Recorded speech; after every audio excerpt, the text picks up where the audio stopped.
ఈరోజు చర్చకు స్వాగతం. మనం ఒక నాయకుడి ప్రస్థానంలోని ఒక చాలా కీలకమైన ఘట్టాన్ని పరిశీలిస్తున్నాం. అంటే కేవలం గెలవడం కాదు, గెలిచిన తర్వాత అధికారాన్ని ఎలా స్థిరపరుచుకున్నారు, ఒక విచ్ఛిన్నమైన జాతిని ఎలా ఏకం చేశారనేది. అవును, నిజమే. ఇది కేవలం ఒక యుద్ధ కథ కాదు. ఇదొక దేశ నిర్మాణం గురించిన కథ. అంటే రాజకీయ చతురత, సైనిక వ్యూహం, మరి లోతైన నమ్మకం ఇవన్నీ కలిసి ఒక బలమైన రాజ్యానికి ఎలా పునాది వేశాయో చూపే ఒక అద్భుతమైన అధ్యాయమిది. మన ఆధారం 2 సమూయేలు గ్రంథంలోని 5వ అధ్యాయం.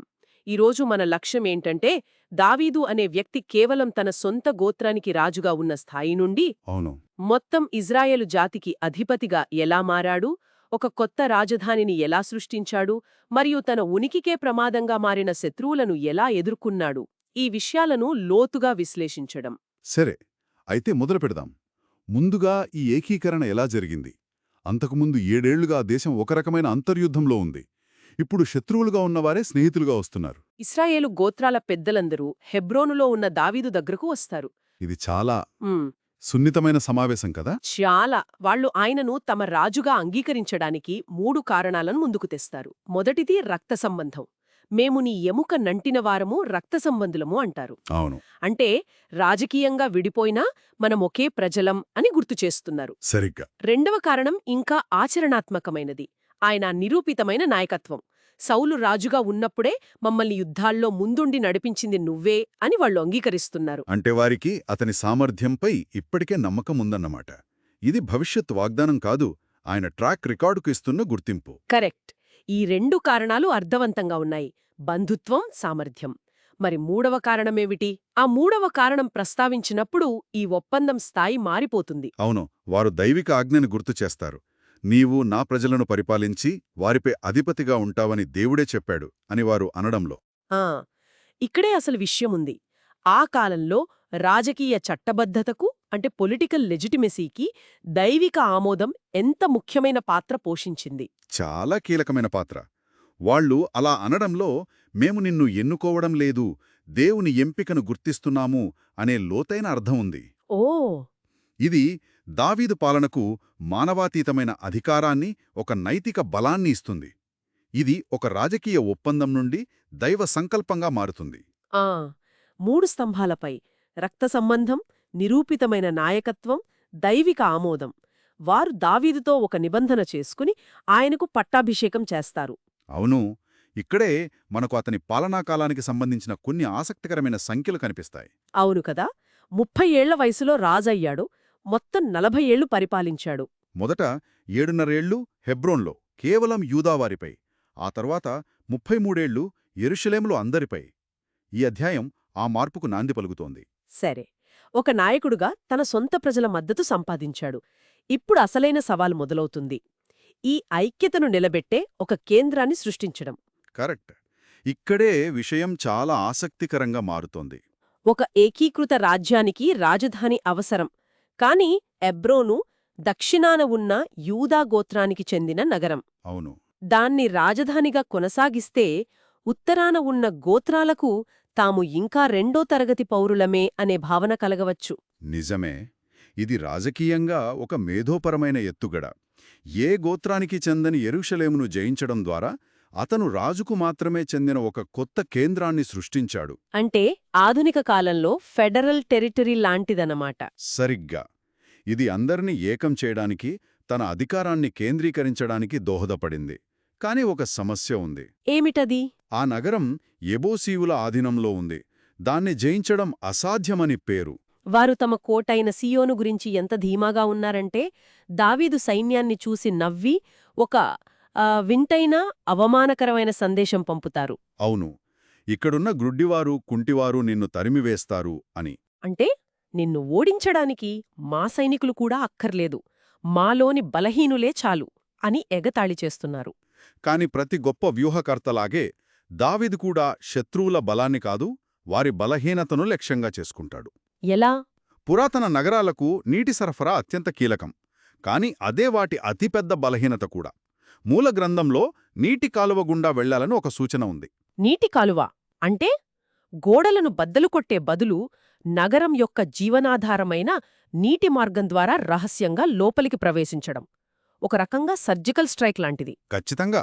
చాలామంది పండితులు దీనిని వారెన్స్ షాఫ్ట్ అని పిలువబడే పురావస్తు ఆవిష్కరణతో ముడిపెడతారు.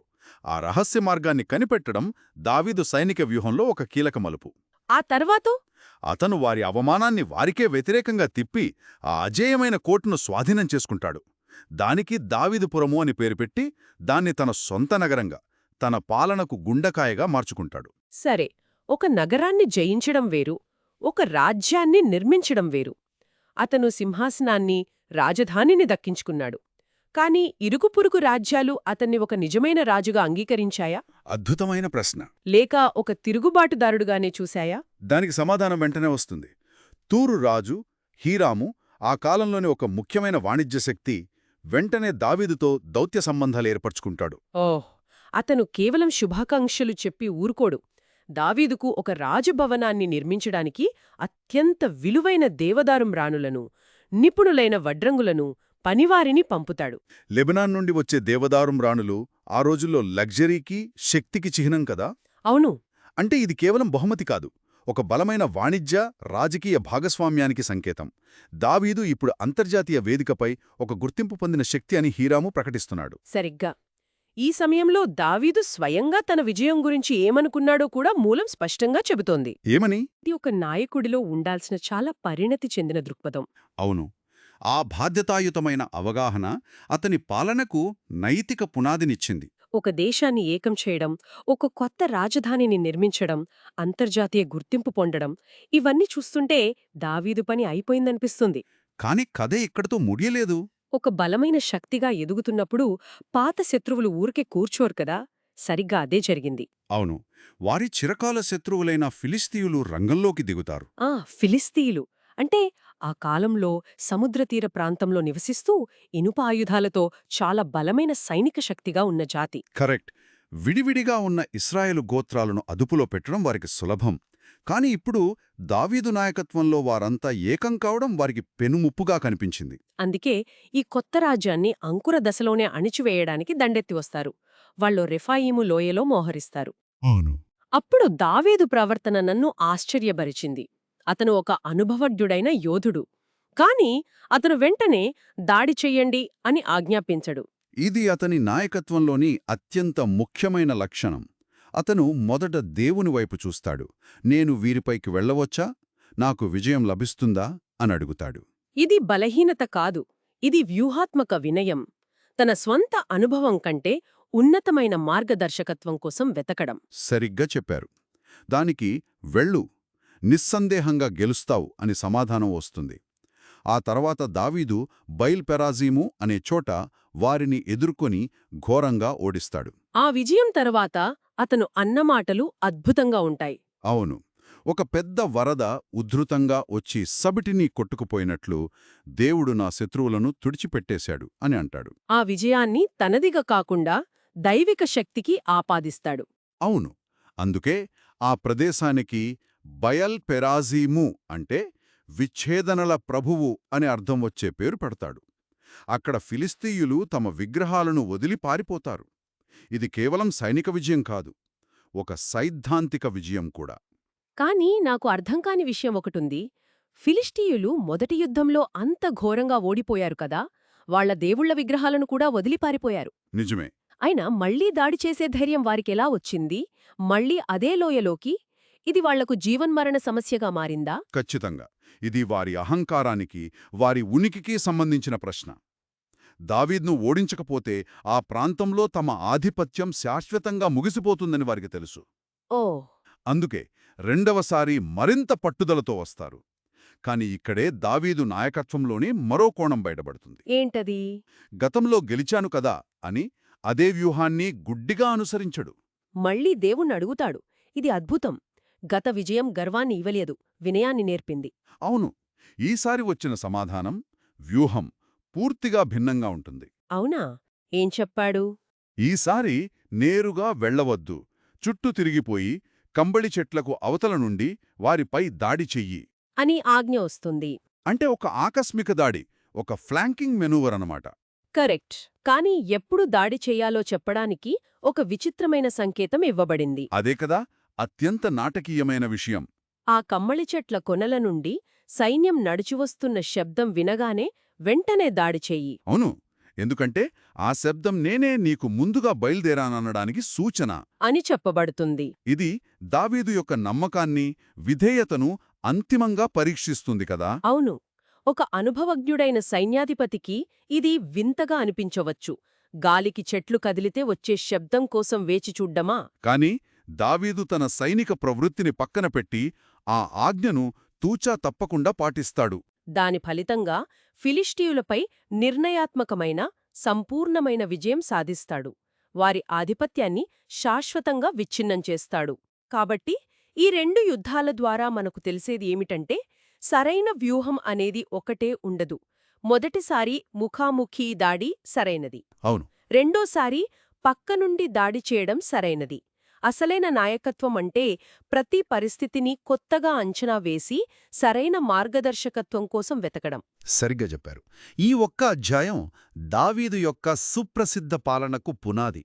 అతని విజయానికి గల కారణాలను ఇది స్పష్టంగా చూపిస్తోంది. ప్రజల మద్దతు కూడగట్టడంలో రాజకీయ చతురత, యెరూషలేమును జయించడంలో సైనిక నైపుణ్యం, మరియు ప్రతి కీలక నిర్ణయానికి ముందు దైవిక మార్గదర్శకత్వంపై ఆధారపడటం. ఈ మూడు అంశాల కలయిక ఇక్కడ స్పష్టంగా కనిపిస్తోంది. కాబట్టి మనం చూసింది కేవలం చారిత్రక సంఘటనల జాబితా కాదు. ఇది నాయకత్వం, వ్యూహం, విశ్వాసం మరియు ఒక జాతి నిర్మాణం గురించిన ఒక పాఠం. నిజమే. దీని పెద్ద చిత్రంతో ముడిపెడితే ఈ అధ్యాయం లేకుండా దావీదు యొక్క స్వర్ణయుగం లేదు. ఇక్కడ వేసిన పునాదుల మీదే ఆ తర్వాత రాజ్యం నిర్మించబడింది. ఇది ఒక రకంగా చెప్పాలంటే అతని పాలన యొక్క మిషన్ స్టేట్మెంట్. అవును, ముగింపుగా శ్రోతలకు ఒక ఆలోచనను వదిలివెళదాం. తప్పకుండా. మొదటి యుద్ధం తర్వాత ఫిలిష్తీయులు విడిచి వెళ్లిన వారి విగ్రహాలను దావీదు అతని సైనికులు పట్టుకున్నారని మూలంలో ఉంది. అవును. ఓడిపోయిన శత్రువుల దేవతలను, వారి నమ్మకాలకు ప్రతీకలైన ఆ విగ్రహాలను ఒక విజేత ఏం చెయ్యాలి? వాటిని నాశనం చెయ్యాలా? తన విజయాన్ని చాటుకోటానికి వాటిని ప్రదర్శించాలా? లేక వాటిని అగౌరవపరచాలా? ఒక కొత్త రాజ్యాన్ని, ఒక కొత్త సంస్కృతిని నిర్మిస్తున్న నాయకుడు ఓడిపోయిన వారి సైద్ధాంతిక చిహ్నాలతో ఎలా వ్యవహరిస్తాడనేది, అతను ఎలాంటి భవిష్యత్తును నిర్మించబోతున్నాడో తెలియజేస్తుంది. దాని గురించి ఆలోచించండి.